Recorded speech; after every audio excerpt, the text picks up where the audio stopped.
Encontré a mi padre comiendo restos de comida podrida entre bolsas de basura detrás del mercado de la Merced. El hombre que me enseñó a ser fuerte, que trabajó hasta que le sangraron las manos para darme un futuro, estaba allí, de rodillas, escarbando entre las sobras como un animal abandonado. ¿Y la culpa? La culpa era mi propia sangre. Si esta historia te tocó el corazón en los primeros segundos, deja un me gusta ahora mismo, porque lo que viene a continuación te hará cuestionar todo sobre la familia, la lealtad y el perdón. Me llamo Gabriel Herrera. Tengo 32 años y he pasado los últimos 5 dejándome la espalda en Estados Unidos. Cada dólar que ganaba cargaba con el peso de la nostalgia. Cada noche solitaria en una habitación alquilada en Los Ángeles era soportable solo porque sabía que estaba construyendo un futuro mejor para mi padre y para mí.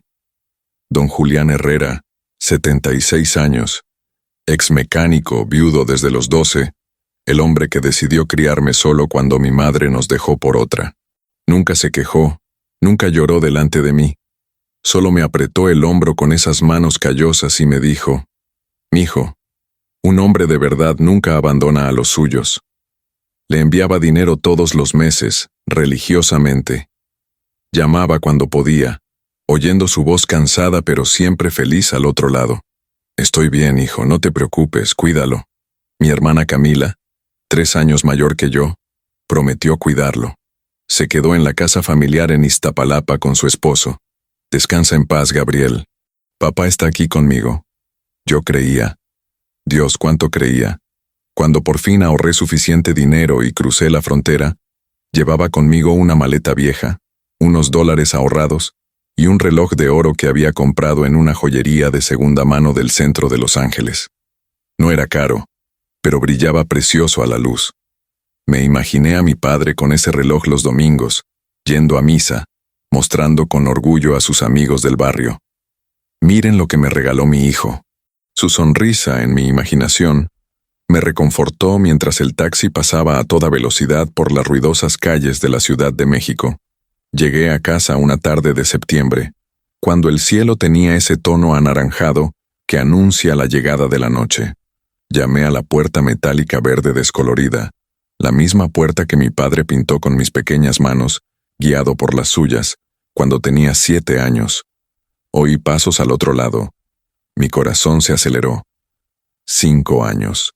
5 años sin ver su rostro, sin sentir su fuerte abrazo, sin oír esa risa ronca que llenaba toda la casa. Pero quien abrió la puerta fue Camila, y su rostro no tenía ninguna señal de alegría. Camila se veía diferente, más delgada, con ojeras que ningún maquillaje podía disimular por completo. Llevaba ropa nueva y moderna, pero algo en la forma en que agarraba el pomo de la puerta me decía que no quería que entrara. «Gabriel». No sabía que vendrías hoy. Su voz era fría, mecánica, como si le hablara a un desconocido preguntando por la calle. No hubo abrazo, ni sonrisa, ni ese cálido hermano que solía saludarme. «Sorpresa, Camila. ¿Dónde está papá? Quiero verlo». Intenté mirar por encima de su hombro hacia la casa, pero me bloqueó el paso, con el cuerpo tenso como una barrera. El silencio que siguió duró solo unos segundos, pero se me hizo eterno. Vi que sus ojos se apartaban de los míos, fijos en un punto inexistente del suelo. «Papá ya no vive aquí, Gabriel. Se fue a vivir con unos parientes a Tlaxcala. Es mejor así. Hay más paz allí». Las palabras salieron demasiado rápido, demasiado ensayadas. Se me revolvió el estómago. Mi padre jamás iría a Tlaxcala sin avisarme. Jamás abandonaría la casa donde vivió más de 40 años, donde cada rincón guardaba recuerdos de mi madre, donde crió a 2 hijos solo. ¿Tlaxcala? Camila, ni siquiera conoce a nadie en Tlaxcala. ¿Por qué iría allí? Suspiró con impaciencia, como si le estuviera haciendo preguntas estúpidas. Porque aquí no había nada, Gabriel. La casa es pequeña. Necesitaba espacio, que lo cuidaran. Sus familiares están lejos, pero se ofrecieron a ayudarlo. Algo andaba mal. Lo sentía en el aire, en ese olor extraño que salía de la casa, diferente del olor a aceite de motor y café rancio que siempre había definido nuestro hogar. Déjame entrar. Quiero ver sus cosas, quiero los números de teléfono de esos familiares. Camila dudó, pero finalmente se apartó de la puerta, dejándome entrar. Lo que vi me hizo detenerme en medio de la sala como si me hubieran dado un puñetazo en el estómago. La casa era completamente distinta. Donde antes estaba el viejo sillón marrón de mi padre, el que había reparado 1000 veces con cinta adhesiva y cariño, ahora había un moderno sofá gris, sin personalidad. La pared que contenía fotos familiares, mi primera comunión, la boda de Camila, mi joven padre junto a mi madre, estaba vacía, pintada de un blanco inmaculado que parecía borrar nuestra historia. Las herramientas que siempre habían ocupado un rincón de la sala, organizadas con el cuidado obsesivo de un hombre que amaba su oficio, habían desaparecido por completo. Camila, ¿dónde están las cosas de papá? ¿Dónde está su radio vieja? ¿Sus fotos? ¿Sus herramientas? Mi voz salió más fuerte de lo que pretendía, llena de una ira latente. Se cruzó de brazos a la defensiva, con el rostro endurecido. Eran cosas viejas, Gabriel. El regalé. No tenía sentido guardar tanta chatarra. Esta casa necesitaba una renovación. Chatarra. Llamaba basura a los recuerdos de nuestro padre. Recorrí la casa como un fantasma que visita las ruinas de su propia vida. En la habitación de mi padre, encontré muebles nuevos, una cama diferente, cortinas modernas. Nada, absolutamente nada de él, quedaba allí. Era como si don Julián Herrera nunca hubiera existido, como si 50 años de vida en esas paredes pudieran borrarse con una mano de pintura y muebles comprados. Un dolor físico y real me oprimía el pecho y me subía a la garganta. Quiero el teléfono de mis familiares en Tlaxcala. Ya. Mi voz era firme, controlada a pesar de la tormenta que me azotaba por dentro. Camila escribió un número en un papel, con los dedos ligeramente temblorosos. No sé si conteste. A veces tarda. Tomé el papel y salí de casa sin despedirme. Sentada en la acera, con el ruido de coches y vendedores ambulantes a mi alrededor, marqué el número con el corazón latiéndome con fuerza. Al otro lado de la línea, una voz femenina contestó después de 3 timbres. ¿Bueno? Intenté controlar el temblor de mi voz. Buenas tardes, señora. Me llamo Gabriel Herrera y soy hijo de don Julián Herrera. Mi hermana me dijo que vive con usted en Tlaxcala. El silencio que siguió fue interrumpido solo por el sonido apagado de un televisor de fondo. Don Julián. Ay, su papá nunca vino. Hace meses que no sabemos nada de él. El mundo daba vueltas. Las voces de la calle se convirtieron en un zumbido lejano y apagado, como si estuviera bajo el agua. ¿Cómo que nunca pasó? ¿Estás seguro? Don Julián Herrera, 76 años, ex mecánico. Mi voz empezó a quebrarse. Sí, lo conozco, somos primos lejanos. Pero te digo que no ha venido. Lo extraño mucho, hijo. Ojalá pudieras encontrarlo. La llamada terminó, dejando un vacío tan grande que podía sentir su peso sobre mis hombros. Regresé a casa de Camila con pasos pesados, cada uno alimentando la furia que crecía en mi interior como fuego que consume papel seco. Llamé con fuerza a la puerta sin hacer caso de los vecinos curiosos que empezaban a mirar. Cuando abrió, palideció al ver mi expresión. Gabriel, ¿qué? No la dejé terminar. Acabo de hablar con Tlaxcala. Papá nunca fue allí. ¿Dónde está mi padre, Camila? Dio un paso atrás con las manos alzadas a la defensiva. Yo... no sé, Gabriel. Dijo que iba para allá, que lo había arreglado. Las mentiras salieron a borbotones, cada una más frágil que la anterior. Mentira. Estás mintiendo. Mírame a los ojos y dime dónde está nuestro padre. Mi voz resonó por toda la calle. Camila empezó a llorar, pero eran lágrimas de culpa, no de tristeza genuina. Lágrimas de haber sido descubierta, no de arrepentimiento. Él se fue, Gabriel. Dijo que quería vivir solo, que estaba cansado. Te lo juro, no. La agarré por los hombros, mirándola fijamente a los ojos que conocía desde la infancia, buscando algún rastro de la hermana que amaba. Camila, por favor. Si le pasó algo, si está en peligro, tienes que decírmelo ya. Ahora. Se soltó bruscamente, entró en la casa y me cerró la puerta en las narices. Oí girar la cerradura. Me quedé allí, frente a esa puerta verde que ahora parecía la entrada a un cementerio de mentiras. La gente pasaba a mi alrededor. Sus vidas continuaban con normalidad mientras la mía se desmoronaba. ¿Dónde estaba mi padre? ¿Por qué mentía Camila? ¿Qué había hecho con el dinero que le había enviado durante 5 años? Las preguntas martilleaban sin cesar en mi cabeza, cada una más dolorosa que la anterior. El reloj de oro pesaba en el bolsillo de mi chaqueta como una acusación. Empecé a tocar puertas de vecinos, gente que conocía a mi padre desde hacía décadas. Doña Lupita, la señora del número 23, abrió la puerta con una sonrisa que se desvaneció al verme. «Hola, Gabriel, querido». Hacía tiempo. Pregunté por mi padre y vi que su sonrisa se transformaba en una profunda tristeza. «Hace meses que no lo veo, hijo. Tu hermana dijo que se había ido, pero... Mira, vi cosas que no me gustaron». Su mirada se desvió, como si temiera continuar. «Por favor, dona Lupita, o que a senhora viu?» Ela suspirou fundo, olhando para os lados antes de continuar em voz baixa. «Vi tu hermana y su esposo sacando las cosas de tu padre y vendiéndolas en la calle. Las herramientas, los muebles, todo. Tu padre estaba ahí callado, con una maleta pequeña. Se veía destruido, mijo. Después no lo vi más. Cada palabra de él era una facada. ¿Cuándo fue eso? Hace como 4 meses, más o menos. 4 meses. Mi padre llevaba 4 meses desaparecido y yo no sabía nada. Camila seguía contestando mis llamadas, diciéndome que todo estaba bien, aceptando el dinero que le enviaba. La traición me quemaba más que cualquier dolor físico que hubiera sentido. Le di las gracias a doña Lupita con voz entrecortada y caminé por la calle, decidida a revolucionar Iztapalapa hasta encontrar a mi padre. La noche cayó sobre la Ciudad de México como una manta pesada, y yo seguía en la calle, mostrando una vieja foto de mi padre a quien quisiera escucharme. ¿Lo has visto? Don Julián, 76 años, canoso, siempre lleva gorra azul. La mayoría meneaba la cabeza con lástima, otros ni siquiera se detenían. La ciudad es demasiado grande, la gente demasiado ocupada, y un anciano más o menos no le importa a nadie.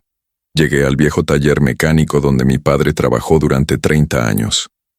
El lugar parecía diferente, con un nuevo nombre y nuevos dueños, pero encontré a Rodrigo, un viejo mecánico que conocía a mi padre desde siempre.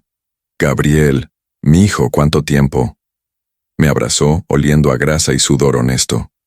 «Rodrigo, busco a mi padre. ¿Lo has visto?» Su sonrisa se desvaneció. «Don Julián, mijo, dejó de venir hace meses. Intenté hablar con él, pero tu hermana dijo que se había ido. ¿Te dijo algo? ¿Pasó algo?» Rodrigo se secó las manos con un paño sucio, evitando mi mirada. La última vez que vino, Gabriel, estaba muy triste.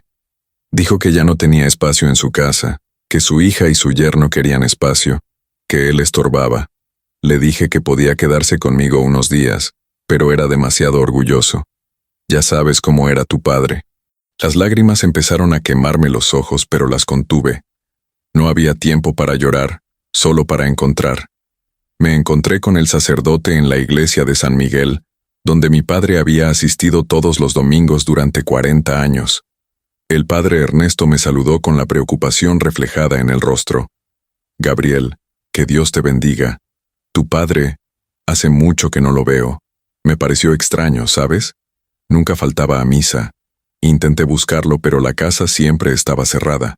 Pregunté si alguien de la congregación lo había visto. Déjame preguntarte, hijo. Vuelve mañana».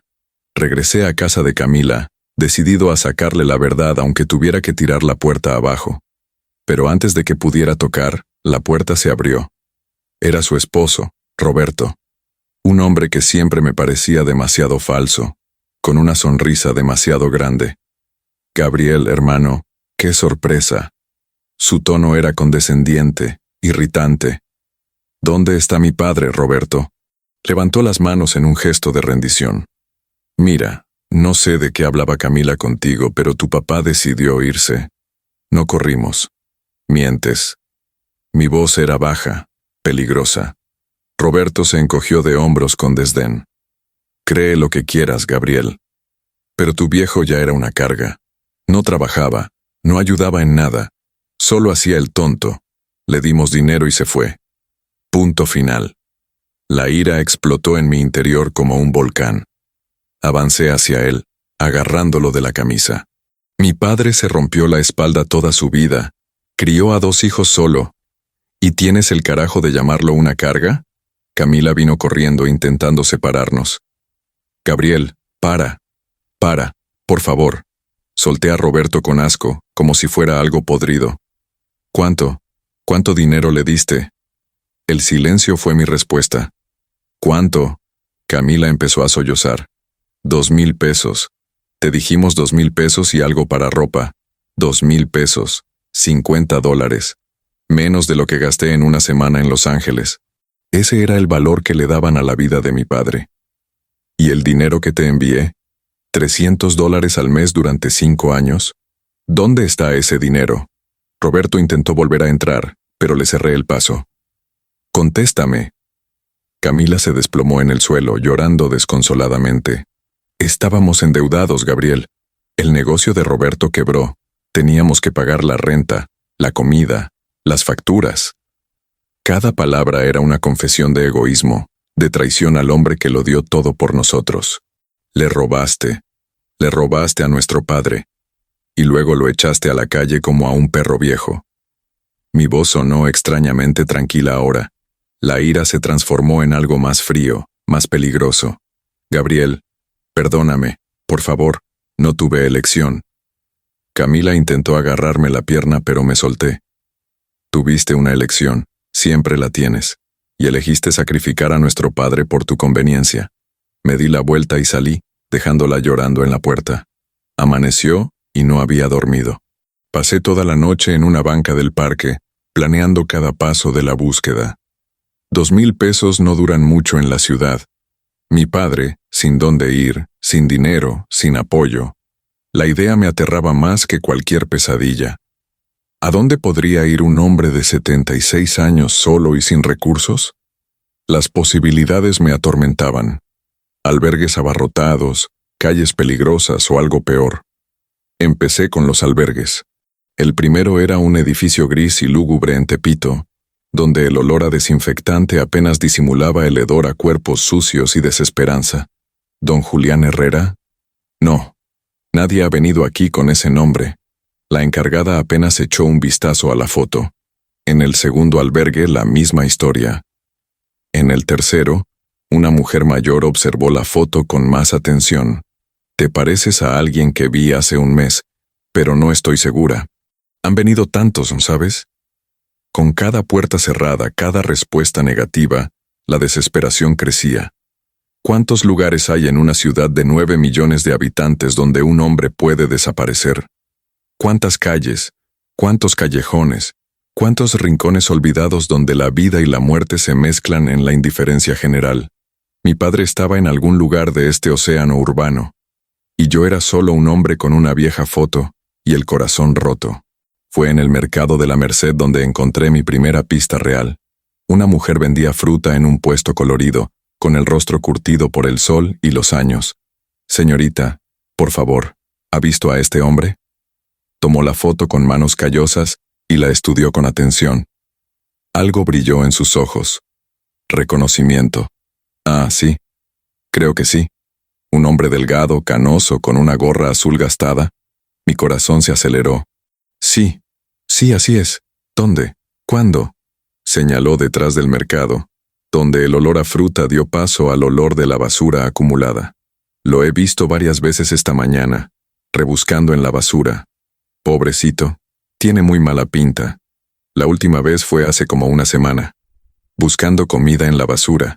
Mi padre, el hombre que me enseñó dignidad, que trabajó hasta que le sangraron las manos, que nunca le pidió nada a nadie. Buscando comida en la basura. Gracias, señora. Muchísimas gracias. Apenas podía hablar. Tenía la garganta apretada. Corrí al fondo del mercado, donde los camiones descargaban mercancía y los contenedores de basura se apilaban como montañas de excrementos humanos. El olor era insoportable, una mezcla de comida podrida, orina y desesperación. Algunos ya estaban revolviendo los contenedores, fantasmas urbanos invisibles para la mayoría.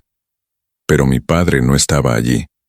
Regresé todos los días durante una semana. Temprano por la mañana, cuando el mercado empezaba a moverse, estaba allí. Por la tarde, cuando el calor ablandaba el asfalto, estaba allí.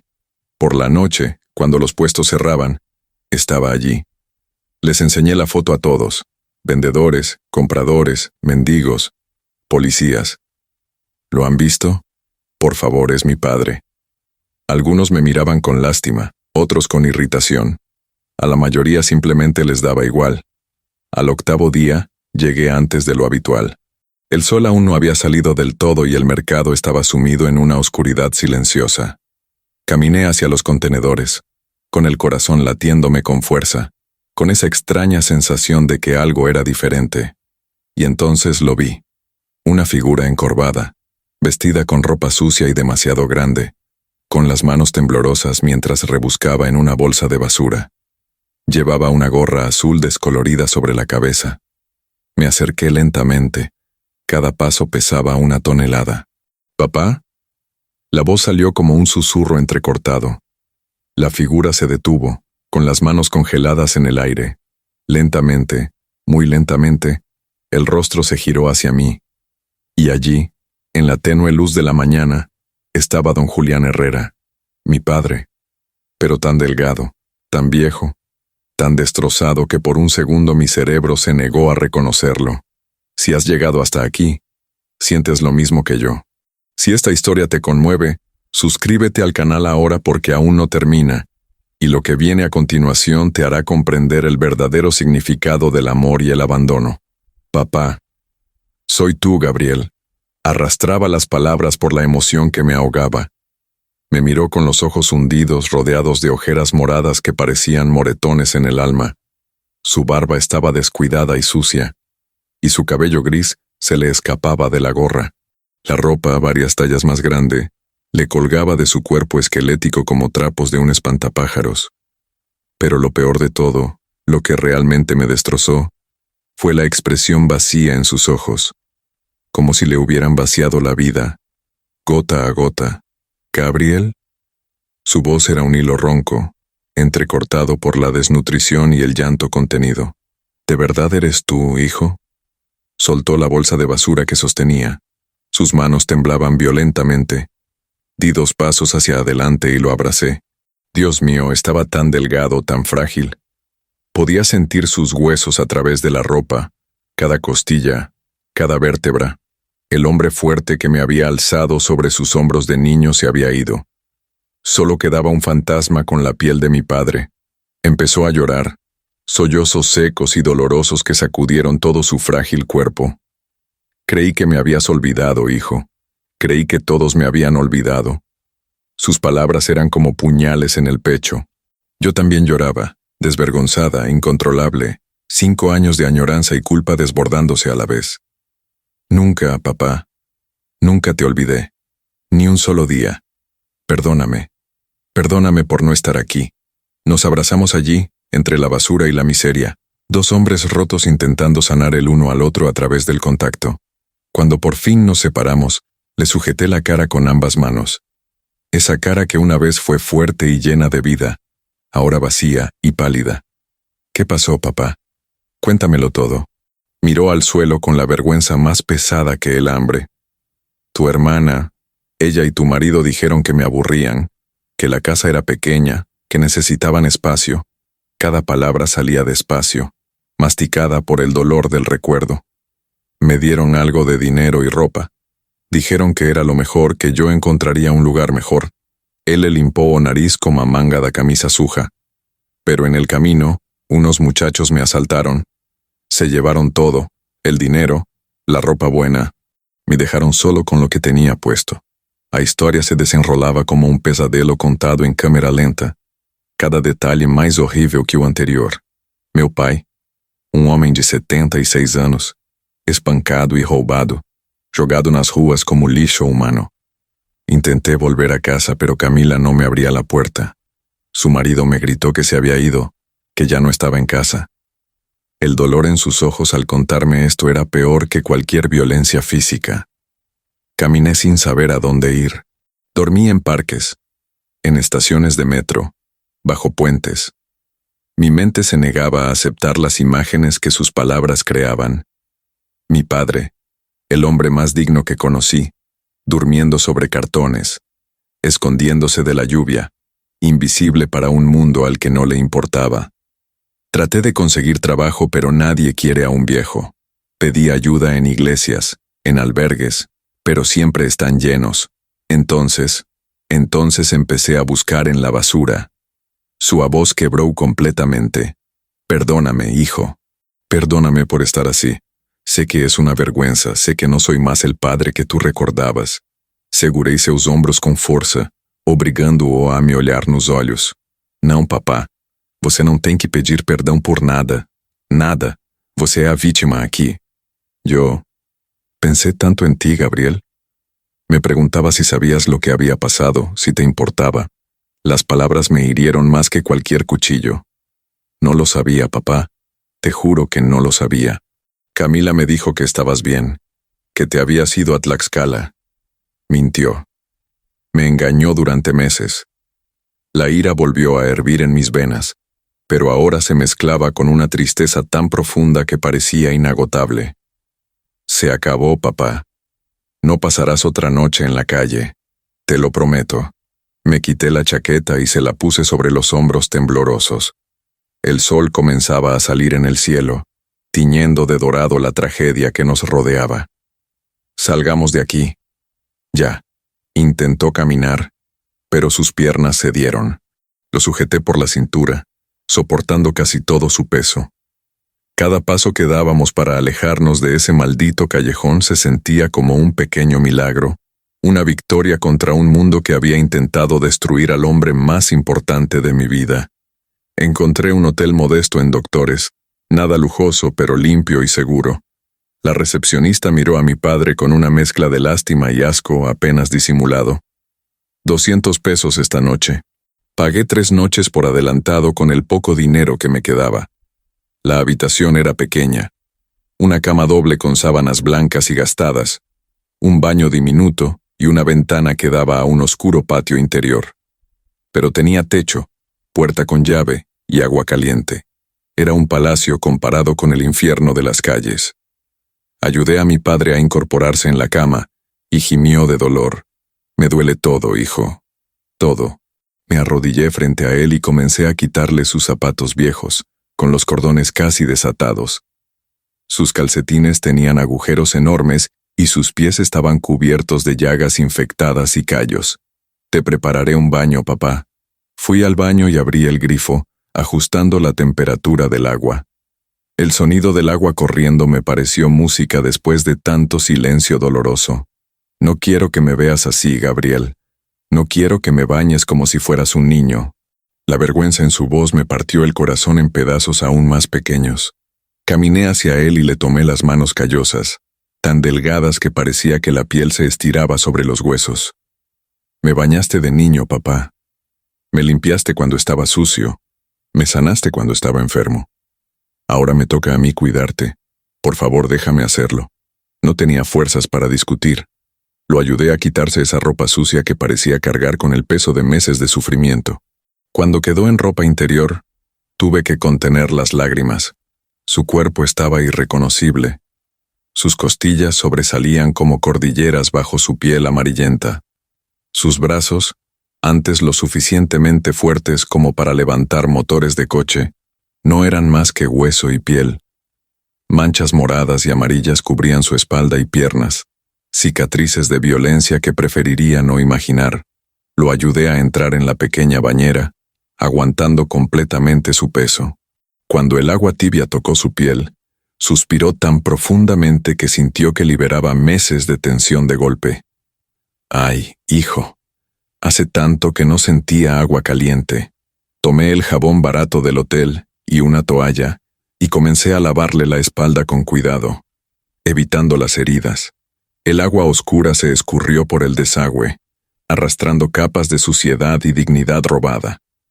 Le lavé el pelo canoso con el champú pequeño del hotel. Me temblaban las manos al sentir la delgadez de su cráneo. Empezó a llorar de nuevo, en silencio. Sus lágrimas se mezclaban con la espuma del champú.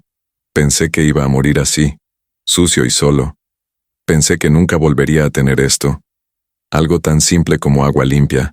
Contuve las lágrimas que amenazaban con estallar. Tendrás mucho más que esto, papá. Te lo prometo.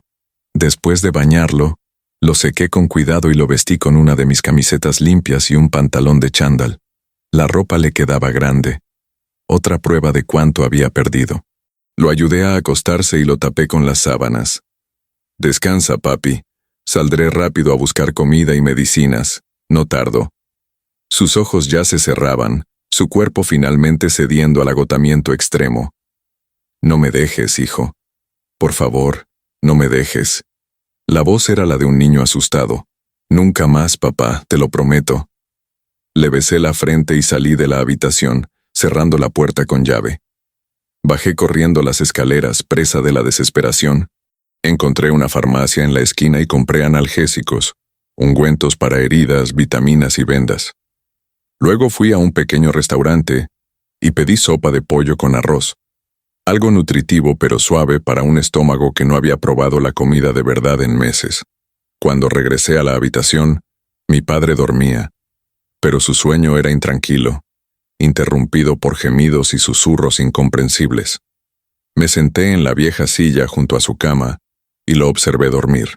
A la mañana siguiente se despertó gritando, con el cuerpo temblando violentamente. No. Por favor, basta.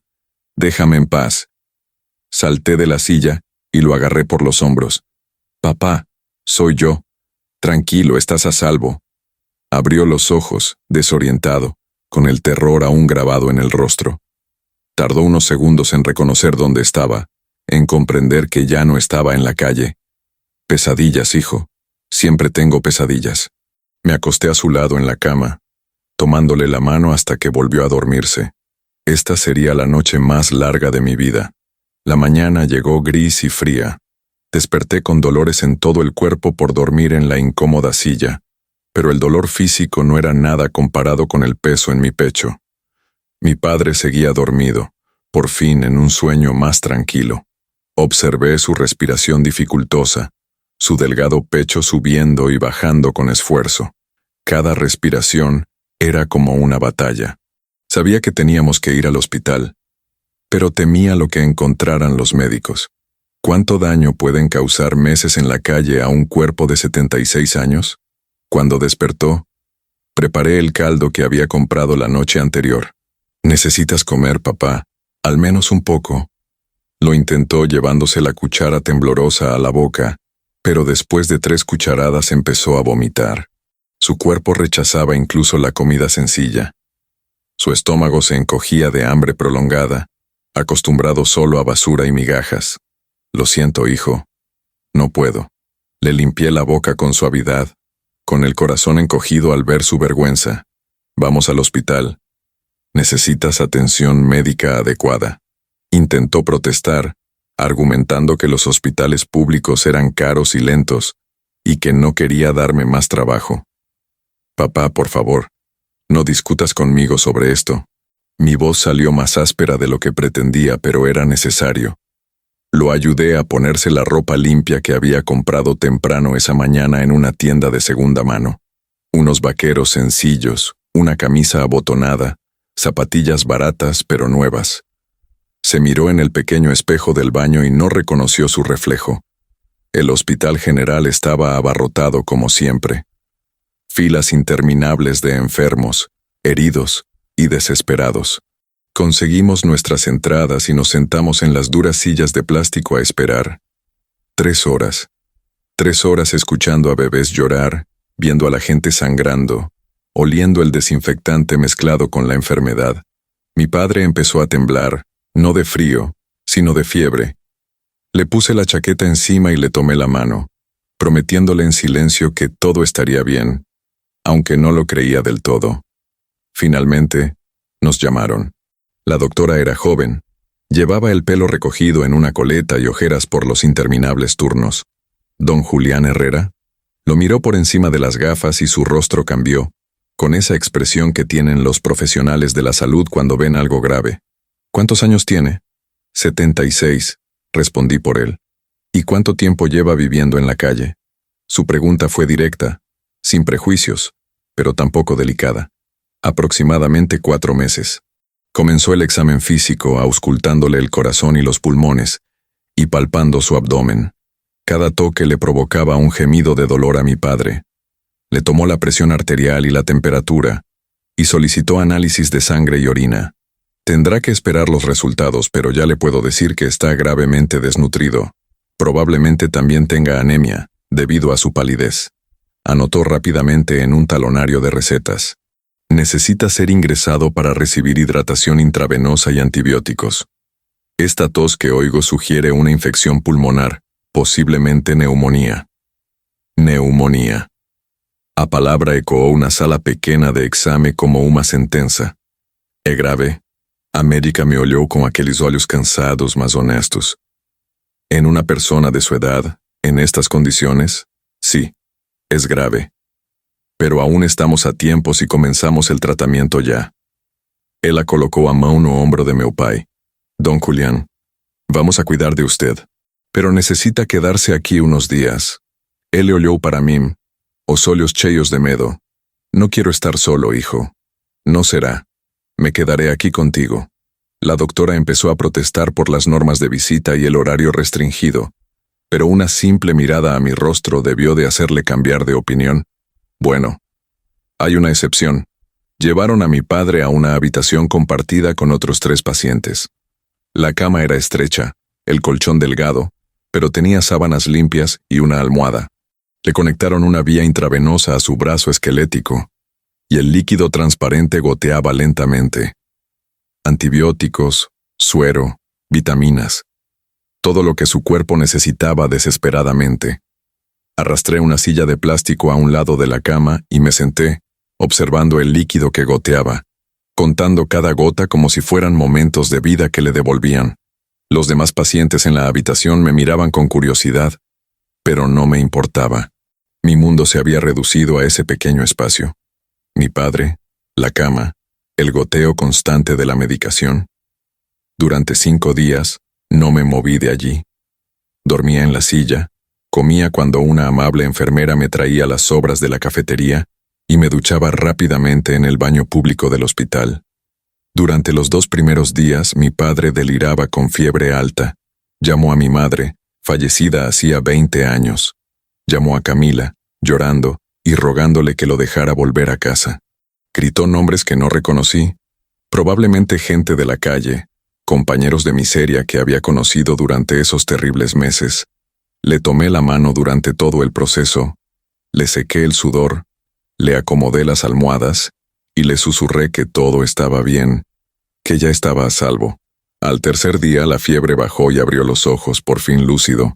Si esta historia te está haciendo sentir algo real, suscríbete ahora, porque lo que viene a continuación te mostrará que incluso en las situaciones más desesperadas, el amor puede reconstruir lo destruido. Al 5.º día de hospitalización, la doctora nos dio de alta con una larga lista de recomendaciones y recetas. Don Julián necesita vigilancia continua, chequeos semanales, nutrición controlada, descanso.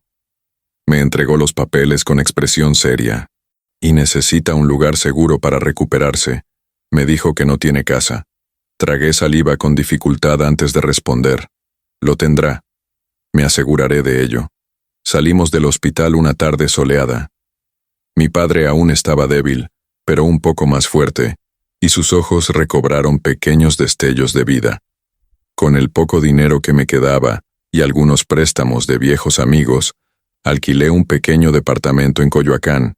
Estaba en el primer piso de un edificio viejo pero bien cuidado, con un pequeño balcón que daba a una calle arbolada. Una recámara, una pequeña sala, una cocina americana y un baño. Sencillo, pero era nuestro. Aquí te vas a vivir, papá. Esta es tu casa ahora. Entró despacio, como si temiera que todo desapareciera si parpadeaba. Tocó las paredes con reverencia, miró por la ventana y se sentó en el sofá de segunda mano que había comprado. Pasé los siguientes días transformando ese espacio vacío en un hogar. Compré cortinas baratas pero bonitas, de un amarillo suave que dejaba entrar la luz. Encontré plantas en un vivero cercano, suculentas resistentes, un cactus pequeño, un helecho para el porche.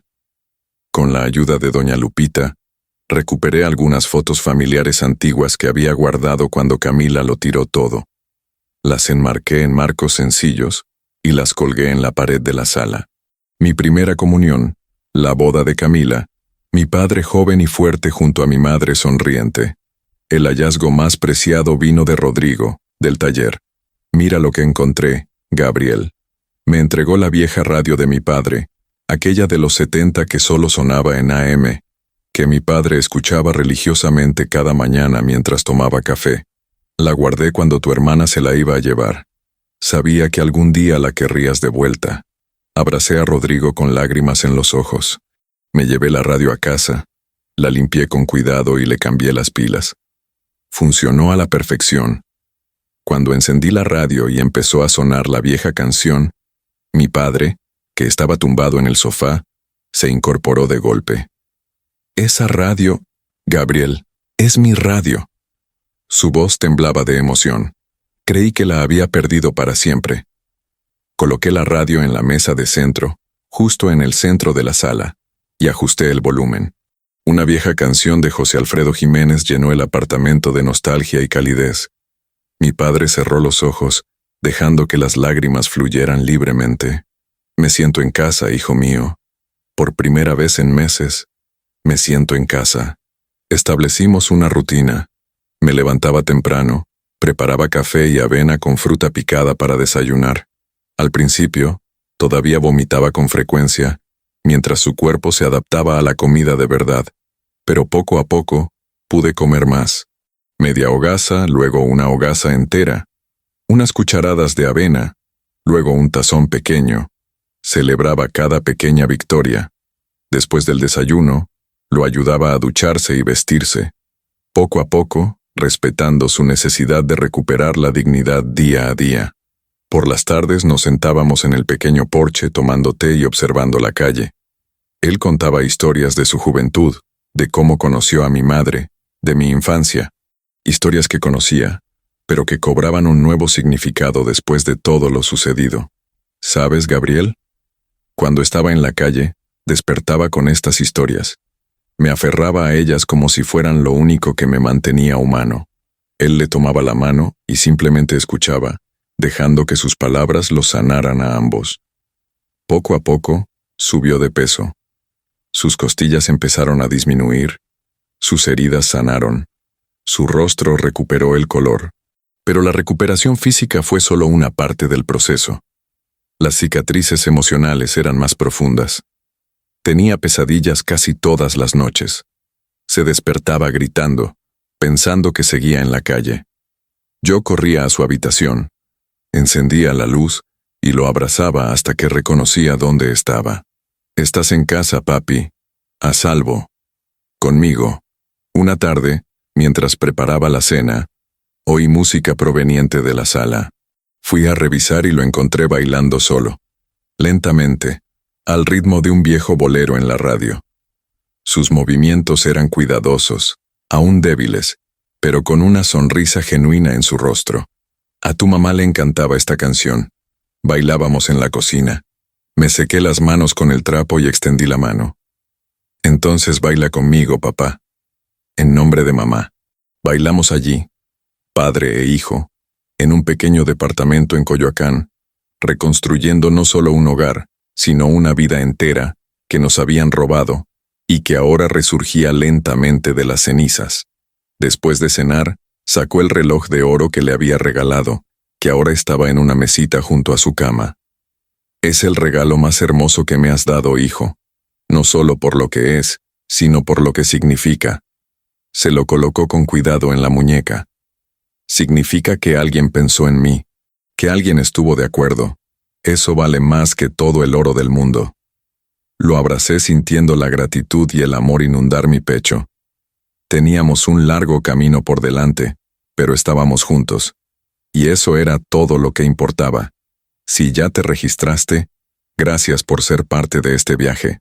Si no, regístrate ahora porque la historia aún no termina, y lo que sigue te enseñará sobre el verdadero perdón. Habían pasado 3 semanas desde que traje a mi padre a casa. Estaba visiblemente mejor, pero yo cargaba con una rabia que no disminuyó con el tiempo. Rabia con Camila, rabia con su marido, rabia conmigo misma por estar lejos tanto tiempo. Evité todo contacto con mi hermana desde aquella terrible noche, pero sabía que tarde o temprano tendríamos que afrontar lo sucedido. No por mí, ni por ella, sino por la integridad de la historia que estábamos viviendo. Una tarde, mientras mi padre dormía la siesta, decidí ir a verlo. La casa en Iztapalapa era diferente. La pintura de las paredes se estaba descascarando, el pequeño jardín estaba descuidado, la reja crujía demasiado fuerte al empujarla. Golpeé la puerta con fuerza, sin amabilidad, sin paciencia. Nadie respondió. Volví a tocar, más fuerte. Camila, sé que estás ahí. Oí pasos arrastrando los pies al otro lado. Cuando la puerta se abrió, me quedé atónita. Mi hermana estaba irreconocible, extremadamente delgada, con el cabello despeinado y ojeras profundas. La casa a sus espaldas estaba desordenada, con muebles revueltos y cajas apiladas. Gabriel. Su voz era apenas un susurro entrecortado. Vine buscando respuestas, Camila, y esta vez me las vas a dar todas. Empujé la puerta y entré sin invitación. La habitación estaba peor de lo que imaginaba. Facturas de luz atrasadas amontonadas sobre la mesa, avisos de desahucio pegados al refrigerador, botellas vacías esparcidas por el suelo. ¿Roberto? Pregunté, aunque ya sabía la respuesta. Se fue. Hace 2 semanas. Me dejó con todas sus deudas. Se desplomó en el sofá, con la derrota total grabada en su cuerpo encorvado. Encontré a papá. Las palabras salieron como una acusación. No sé qué pasó. No levantó la vista. Lo encontré rebuscando comida, Camila. Basura. Comiendo restos podridos como un animal porque tu familia lo echó a la calle. Mi voz resonó por la casa vacía, cargando con toda la ira contenida. Casi muere de neumonía. Está desnutrido, traumatizado. ¿Y tú? Estabas aquí gastándote el dinero que le envié, viviendo en esta casa que debería haber sido suya. Ella empezó a llorar. Pero no eran lágrimas que me conmovieran. Eran lágrimas de autocompasión, de alguien a quien habían pillado, no de alguien que realmente se arrepintiera. No tenía otra opción, Gabriel. Roberto perdió el negocio. Las deudas eran nuestras. Pensé que papá estaría bien, que encontraría ayuda. Cada excusa era más patética que la anterior. Mentira. Pensaste en ti. Solo en ti. Nuestro padre te crió solo después de que mamá murió. Trabajó hasta la ruina para darte una educación, para verte feliz. Y tú le pagaste tirándolo a la calle como basura. Y te fuiste, exclamó de repente, levantándose del sofá con los ojos rojos. Te fuiste 5 años a Estados Unidos y me dejaste sola con todo. Con un cura viejo, con responsabilidades, con cuentas. Por fin la verdad. No se trataba solo de dinero. Se trataba de resentimiento, de envidia, de sentirme abandonada mientras huía para rehacer mi vida. Podrías haberme pedido ayuda, podrías haberme dicho la verdad, pero en vez de eso, le robaste y lo abandonaste. O silêncio que seguiu foi pesado como chumbo. Camila desabou de volta no sofá, cobrindo o rosto com as mãos. Cada noche lo veo en mis sueños, Gabriel. Lo veo con aquella maleta pequeña, caminando por la calle, solo. Lo veo llorando. Seus soluços sacudían todo o corpo. Intenté ir buscarlo después, pero no sabía dónde estaba. Y tenía miedo. Miedo de lo que encontraría. Miedo de enfrentar lo que había hecho. La primera vez oí algo próximo de remorso genuino en su voz. Está vivo porque regresé, porque lo busqué, porque no me rendí. Cada palabra era una puñalada. Tuviste meses para buscarlo, para enmendar tu error. Pero elegiste esconderte tras excusas y mentiras. Camila levantó la cara. Las lágrimas y el maquillaje corrido le marcaban las mejillas. Lo sé. Sé que no hay perdón para lo que hiciste. No espero que me perdones. Yo no me perdono. Su voz se quebró por completo. Pero por favor, déjame verlo. Déjame pedirle perdón. La rabia dentro de mí quería gritar que no. Quería negarle incluso eso. Pero miré a mi hermana rota, a la casa derruida que nos rodeaba, y no vi un monstruo, sino a una persona rota que había tomado decisiones terribles y ahora cargaba con el peso de ellas. No es mi decisión, es suya. Si quiere verte, te llevaré. Si no, tendrás que aceptarlo y vivir con ello el resto de tu vida. Camila asintió, sin dejar de llorar. Gracias, Gabriel, gracias por preguntar. Antes de irme, me giré en la puerta. El dinero que le envié durante 5 años. ¿Cuánto queda? Miró al suelo avergonzada. Nada, nada en absoluto. Cerré los ojos y respiré hondo para no volver a estallar. Destruiste a nuestra familia por nada, Camila. Espero que esto te persiga para siempre. Salí, dejándola llorando sola en esa casa que ya no era un hogar, solo un mausoleo de malas decisiones y oportunidades perdidas. Durante una semana, evité mencionarle a Camila a mi padre. Pero no era tonto. Me conocía demasiado bien. Podía leer mi rostro como un libro abierto. ¿De verdad la viste?, me preguntó una mañana mientras tomábamos café. Me detuve, con la taza en el aire, sorprendida. ¿Cómo lo sabes? Sonrió con tristeza. Eres mi hijo, Gabriel. Conozco esa cara, esa ira contenida. Dejé la taza y suspiré. Quiere verte, quiere disculparse, pero le dije que es tu decisión. O silêncio que seguiu foi longo. Meu pai olhava pela janela, observando os pássaros na árvore da frente. Sua expressão era indecifrável. Uma mistura de dor, saudade e algo mais que eu não conseguia identificar. Eu também la veo en mis sueños, ¿sabes? Sua voz era baixa. Pero en mis sueños, ella aún es una niña pequeña. Mi niñita, la que yo cargaba en mis hombros, la que me abrazaba cuando tenía pesadillas. Limpó una lágrima que escorría. Es difícil reconciliar esa imagen con lo que ella hizo. No tienes que verla si no quieres, papá. Nadie te juzgará por ello. Negó con la cabeza lentamente. Pero yo me juzgaría a mí mismo, hijo. Me miró con esos ojos que habían visto tanto sufrimiento, pero aún albergaban compasión.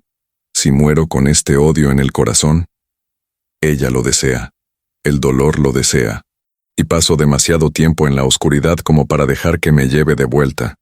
Su sabiduría me hizo humilde.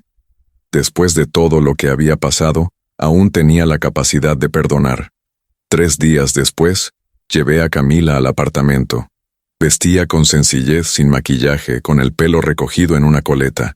Temblaba visiblemente mientras subíamos las escaleras. No sé qué decirte, Gabriel. No sé cómo. La interrumpí. No me hables. Háblale a él. Y sé sincera.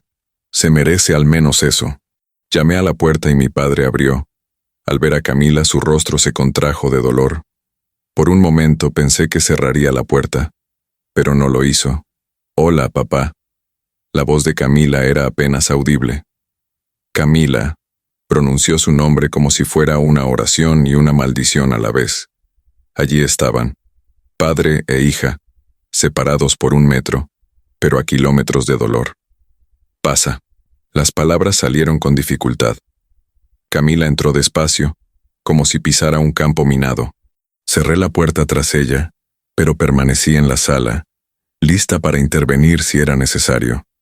Mi padre señaló el sofá, y ella se sentó en el borde, con las manos temblorosas en el regazo. O silencio era ensurdecedor. Finalmente, Camila desabou. Literalmente escorregou do sofá e caiu de joelhos no chão, os soluços sacudindo todo seu corpo. Perdona-me, papá. Perdona-me, por favor. Não há palavras para lo que hice. Não há justificação. As palavras saíam entrecortadas entre choros. Te boté a la calle como si no fueras nada, como si todo lo que hiciste por mí no importara. Te robé, te abandoné. Y no merezco tu perdón, lo sé, pero te lo pido igual porque no puedo vivir más con este peso. Mi padre permaneció inmóvil durante largos segundos, observando a su hija destrozada a sus pies. Vi cómo las lágrimas empezaban a rodar por su rostro arrugado. Lentamente, con dificultad, se levantó de la silla. Cada movimiento parecía dolerle, no solo físicamente. Se acercó a Camila y se quedó allí, con la mirada baja. Pensé que diría algo duro, algo que ella merecía oír, pero lo que hizo me sorprendió por completo. Se arrodilló a su lado, ignorando el dolor de sus rodillas, y la abrazó. Te perdono, hija. Las palabras salieron ahogadas por la emoción. No porque lo que pasó estuviera bien, no porque no me doliera, sino porque me dolió más de lo que te imaginas. Le tomó la cara con ambas manos, obligándola a mirarlo. Pero te perdono porque eres mi hija, porque el odio pesa más que el amor, y yo ya cargo con demasiado peso. Camila lloraba desconsoladamente, aferrada a su padre como una niña. Siento tanto, papi, siento tanto. Lo repetía como un mantra. Mi padre simplemente la abrazó dejándola llorar, dejando fluir el dolor. Observé desde la puerta, mientras mis propias lágrimas caían en silencio. Este era el verdadero perdón. No el perdón fácil que olvida, sino el perdón difícil que elige amar a pesar del dolor. El perdón que no borra el pasado, sino que permite que el futuro exista. El perdón que libera no solo al perdonado, sino especialmente a quien perdona. Tras largos minutos, se separaron. Mi padre secó las lágrimas de Camila con el pulgar, ese gesto paternal que ni el tiempo ni la traición pueden borrar por completo. Perdonar no significa olvidar, Camila, y no significa que todo volverá a ser como antes. Su voz era firme ahora, pero sí significa que te doy la oportunidad de intentar enmendar el daño, no conmigo, porque ya estoy viejo, sino con los demás, con las personas que están pasando por lo mismo que yo. Camila asintió vigorosamente. Lo haré, papi, te lo prometo. La ayudó a ponerse de pie, y los tres nos quedamos allí en la pequeña habitación, unidos por el dolor y el amor a partes iguales. El tiempo dirá si tu arrepentimiento es real. Mi padre la miró con severidad, porque ya te he perdonado, pero la confianza se gana con hechos, no con palabras. Camila lo comprendió. El camino a la redención sería largo y doloroso, pero al menos ahora había un camino. Antes de irse, Camila se volvió hacia mí. Gracias, hermano, por traerla de vuelta, por salvarlo. No respondí. Aún no estaba listo para perdonarla. Tal vez nunca lo estaría. Pero vi a mi padre mirándonos a ambos y supe que, por él, tendría que intentarlo. Camila bajó las escaleras lentamente, con un peso ligeramente más ligero, pero aún pesado. El perdón había sido concedido. Ahora venía lo difícil, ganárselo. Esta historia casi termina, pero el mensaje perdurará. Suscríbete al canal ahora. Activa la campanita y deja un comentario sobre cómo te hizo sentir esta historia. Habían pasado 6 meses desde aquel día. La vida había encontrado un ritmo nuevo, diferente, pero funcional. Mi padre subía de peso sin parar, sus mejillas recobraban algo de color y sus pasos se volvían más firmes. Las cicatrices físicas sanaban, las emocionales, bueno, tardaban más. Aún tenía pesadillas de vez en cuando, aún evitaba ciertos callejones o mercados. Pero estaba vivo, estaba en casa, era querido. Y eso era más de lo que muchos tienen. Conseguí trabajo en un taller mecánico en Coyoacán, no muy lejos del apartamento. El dueño, don Arturo, era un viejo amigo de mi padre. Cuando le conté nuestra historia me contrató de inmediato. Tu padre fue uno de los mejores mecánicos que conocí, y un buen hombre merece un hijo trabajador. El salario era modesto, pero suficiente para cubrir las cuentas y la comida. Y lo más importante, me permitía estar cerca, ir a casa a comer y ver cómo estaba mi padre. Una tarde, mientras reparaba un motor, mi padre apareció en el taller. Vestía ropa limpia, llevaba su gorra azul favorita y una sonrisa tímida. Pensé en visitarte, hijo. Mira dónde trabajas. Don Arturo lo recibió con un fuerte abrazo. «Julián, ¿cuánto tiempo llevas aquí, amigo?» Los dos charlaban de viejos tiempos mientras yo trabajaba, y sus risas llenaban el espacio. Ver a mi padre reír de verdad era un regalo que nunca me cansaría de recibir. Camila aparecía los domingos, puntualmente a las 10 de la mañana. Traía fruta, pan fresco, a veces flores. Al principio, las conversaciones eran tensas, llenas de silencios incómodos. Pero poco a poco, muy poco a poco, empezó a surgir algo parecido a la normalidad. No era como antes, nunca lo sería, pero algo era algo. Consiguió trabajo en una lavandería, pagó sus deudas poco a poco y vivió en una pequeña habitación alquilada. Su castigo no lo impusimos nosotros, sino la vida misma, y lo aceptó sin quejarse. Un día, mi padre me llamó para hablar. «Quiero hacer algo, Gabriel. Algo que le dé sentido a lo que pasó». Sus ojos brillaban con una determinación que no había visto en mucho tiempo. «Quiero contar mi historia. A otras personas, a otros padres, a otros niños. Para que lo que me pasó a mí no le pase a nadie más». La idea me pilló desprevenida, pero enseguida cobró sentido. El dolor que no enseña es dolor desperdiciado, y mi padre tenía mucho que enseñar. Empezamos a visitar residencias de ancianos, pequeños lugares gestionados por iglesias u ONG, donde personas mayores y abandonadas encontraban refugio temporal. Mi padre se sentaba en sillas de plástico en habitaciones con poca luz y contaba su historia. Sin dramas innecesarios, sin autocompasión. Solo la pura verdad. Me llamaba Julián Herrera. Mi hija me seguía en la calle. Viví 4 meses en la calle. Busqué comida en la basura. Casi muero. Pero mi hijo me encontró. Y aquí estoy, vivo, para decirles que nunca perdieron la esperanza. Las reacciones fueron diversas. Algunos ancianos lloraron, identificándose con el dolor. Otros escucharon en silencio, absorbiendo cada palabra. Algunos compartieron sus propias historias de abandono, creando una red de dolor compartido que, de alguna manera, los reconfortaba. «No estás solo», decía siempre mi padre. Así es sentirse invisible, sentirse descartado. Pero tú importas. Todos importan. Sus palabras tenían peso porque provenían de una experiencia genuina, no de lástima ni condescendencia. Nos expandimos a las iglesias. El padre Ernesto nos invitó a hablar en una misa especial sobre la familia. La iglesia estaba abarrotada, más de 200 personas. Mi padre subió al púlpito temblando. Nunca había hablado con tanta gente. Pero al empezar, su voz cobró fuerza. Lo contó todo. La expulsión, la calle, el hambre, el rescate y el perdón. Sobre todo el perdón. Si yo pude perdonar, tú también puedes. No por ellos, sino por nosotros. No había ni un solo ojo seco en la iglesia cuando terminó. Algo inesperado ocurrió después de esa misa. Un joven se acercó con lágrimas en los ojos. «Señor Herrera, hace 3 años que no hablo con mi padre. Discutimos por dinero, por tonterías. Después de escuchar su historia, lo llamaré hoy». Mi padre abrazó al joven, sin palabras, solo comprensión. Presenciamos escenas similares muchas veces en los meses siguientes. Historias de reconciliación, de hijos llamando a sus padres, de padres buscando a sus hijos. El dolor de mi padre sembraba semillas de sanación en otros.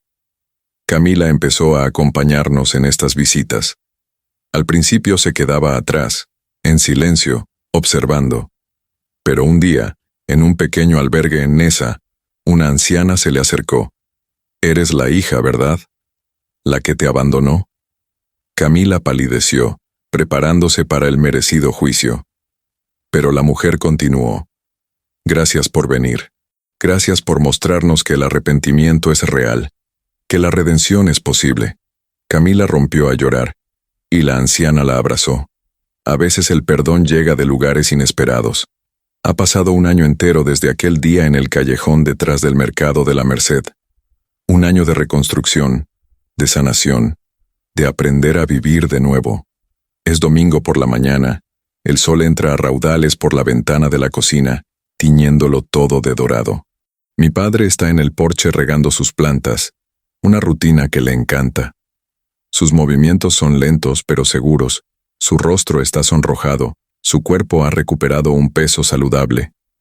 Ya no es el hombre destrozado que encontré en la basura. Vuelve a ser mi padre. Preparo café y pan dulce. El dulce aroma llena el pequeño apartamento. Pongo todo en una bandeja y lo llevo al balcón. Buenos días, papá. Se gira y sonríe. Esa sonrisa que iluminaba mi infancia. Buenos días, hijo. Qué hermosa mañana. Nos sentamos en dos viejas sillas de madera que compré en un mercadillo, tomando café y viendo cómo la calle cobra vida. Niños jugando, vendedores pasando, la vida desplegándose en su hermosa sencillez. ¿Sabes, Gabriel? A veces me obligo a llorar para asegurarme de que esto es real. Mira a su alrededor como memorizando cada detalle. Este apartamento, este café, esta paz. Hace un año parecía imposible. Le tomo la mano libre, esa mano callosa que tanto ha trabajado, tanto ha sufrido. Es real, papá, y seguirá siéndolo. Te lo prometo. Me devuelve el apretón de la mano, con los ojos brillantes de lágrimas contenidas. Suena el timbre. Es Camila, puntual como siempre. Lleva una bolsa de fruta y pan fresco. Buenos días, papá. Buenos días, Gabriel. Su voz aún denota cautela, aún poniendo a prueba su capacidad de aceptación. Mi padre se levanta y la abraza. No es el mismo abrazo de antes, sigue con la guardia alta, pero es un abrazo de verdad. Siéntate, hija. Hay café. Los tres nos sentamos en el pequeño porche, una familia heterogénea, pero una familia al fin y al cabo. Hablamos de cosas sencillas. El trabajo de Camila en la lavandería, mi último trabajo en el taller, las plantas que cultiva mi padre. No hablamos del pasado. El pasado siempre está ahí, como una sombra que nunca desaparece del todo, pero no tiene por qué dominar el presente. Aprendimos a vivir con él, a reconocerlo sin dejar que nos destruya. Es un equilibrio delicado y frágil, pero es nuestro. Después de que Camila se va, mi padre y yo lavamos los platos juntos en la pequeña cocina. Él lava, yo seco. Un ritmo establecido durante meses. Gabriel, hay algo que quiero que hagas. Su voz se vuelve seria. Se me encoge el corazón temiendo malas noticias. ¿Qué pasa, papá? Cierra el grifo y se gira hacia mí. Quiero que hagas lo que pasó. Todo ese sufrimiento. Valió la pena si valió algo. Y valió la pena. Su mirada es firme, convencida. Hemos ayudado a tantas familias. Hemos evitado tantos abandonos. Las cartas que recibo, los mensajes, las historias de reconciliación. Eso no hubiera pasado sin mi experiencia. Él le coloca a mano no me hombro. No digo que esté agradecido por lo que me pasó, pero le encontré un propósito. Y eso hace que el dolor valga algo. Su sabiduría me humilla. Transformar trauma en propósito, dor en cura. ¿Cuántas personas tienen esa fuerza? Por la tarde damos un paseo por un parque cercano. Mi padre lleva el reloj de oro que le regalé, el que ha sobrevivido a todo el viaje. ¿Sabes qué hora es para mí, hijo? Señala el reloj. No solo la hora del día. Me recuerda el momento en que volví a tener futuro, cuando pensé que solo había dejado atrás el pasado. Sus palabras me conmueven más que cualquier regalo caro. Nos sentamos en un banco del parque, viendo a familias jugando, jóvenes saliendo, ancianos jugando al dominó. La vida en todas sus formas. Mira eso, Gabriel. Mi padre señala a un abuelo que empuja a su nieto en un columpio. Los dos riendo. Pensé que nunca tendría más momentos así. Pensé que moriría solo, olvidado. Pero aquí estoy, vivo, amado. Es más de lo que muchos tienen. Su gratitud es palpable, pesada en el aire entre nosotros. Papá, tengo que decirte algo. Respiro hondo, con las palabras apretadas en la garganta. Perdóname, por irme, por estar lejos tanto tiempo. Si hubiera vuelto antes, me interrumpe, tapándome la boca con la mano. No, hijo, no hay nada que perdonar. Te fuiste buscando un futuro. Eso es lo que los padres quieren para sus hijos. Y cuando me necesitabas, regresaste, me salvaste. Eso es todo lo que importa. Lloro como una niña. Toda la culpa finalmente se desvanece. El tiempo perdido nunca regresa, Gabriel. Mira de nuevo el reloj de oro en su muñeca. Pero el amor siempre regresa si se lo busca con el corazón. Estas palabras se convertirán en mi mantra, mi lema, la verdad que llevaré por el resto de mi vida. El tiempo perdido nunca regresa. Pero el amor verdadero siempre encuentra la manera de regresar. Siempre. El sol empieza a ponerse, tiñendo el cielo de naranja y rosa. Caminamos a casa lentamente, padre e hijo, dos supervivientes de una guerra que nadie ve. Una guerra contra el abandono, contra la pobreza, contra la desesperación. Y ganamos. No del todo, no de forma perfecta, pero ganamos. Gracias, hijo, dice mi padre al llegar a la puerta del apartamento. ¿Por qué, papá? Por enseñarme que nunca es tarde para volver a casa, que siempre hay alguien esperando, si tan solo uno tiene el valor de volver. Esa noche, antes de dormirme, oigo la vieja radio sonando en su habitación, una vieja canción de amor y añoranza.